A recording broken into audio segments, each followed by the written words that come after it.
Night fam, this video is not for everyone. It's very drastic and heavy, but Project Nightfall exists to fight for the truth. You're about to meet a man twice as bad as Hitler. But there is a big chance you don't know about him. A man who wanted to own the Philippines, but somehow ended up killing millions of Africans. See, when we talk about the most cruel leaders from the past, we think about Adolf Hitler, who killed way over 6 million people. But there is another monster we forgot to put in the history's Hall of Shame. King Leopold II of Belgium. Leopold II murdered about half of Congo's population. That is an estimated 15 million African children, women and men, and he was killing them in unimaginable ways. So why don't you know about him? What I'm about to say is very sensitive, but it's true.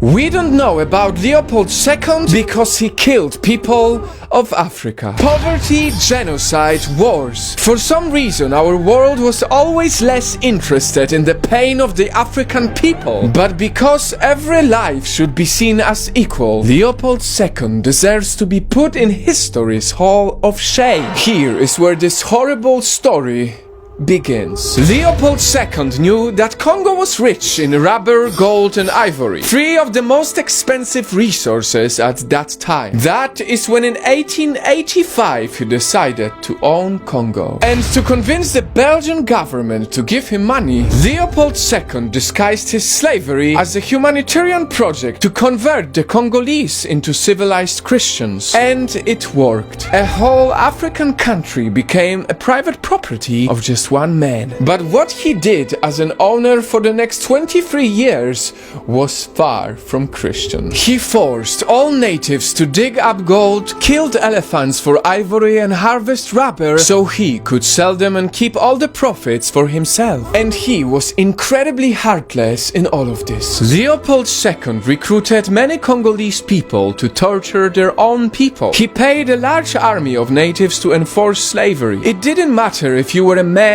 woman or a child. If you didn't work hard enough, your hands, arms or legs would be cut off. Just take a look at this man named Nsala staring at the chopped off limbs of his 5-year-old daughter, all because he failed to get enough rubber on that day. In 23 years, because of Leopold II's greed, 15 million people died in horrible ways. Until they finally broke their chains from Belgium in 1960. 60 years later, Belgium has not yet formally apologized for all the atrocities Leopold II did. It only expressed regret for the violence Congo suffered. Millions dead and no apology. Ladies and gentlemen, I expose this horrible part of history only because we never cared enough for people of Africa, and we need to do better than that. Because only when we open our eyes to the terrors of the past, no matter the country or the skin color, only when we expose all the Hitlers of our history by putting them in the history's Hall of Shame, only then we will be able to say that every life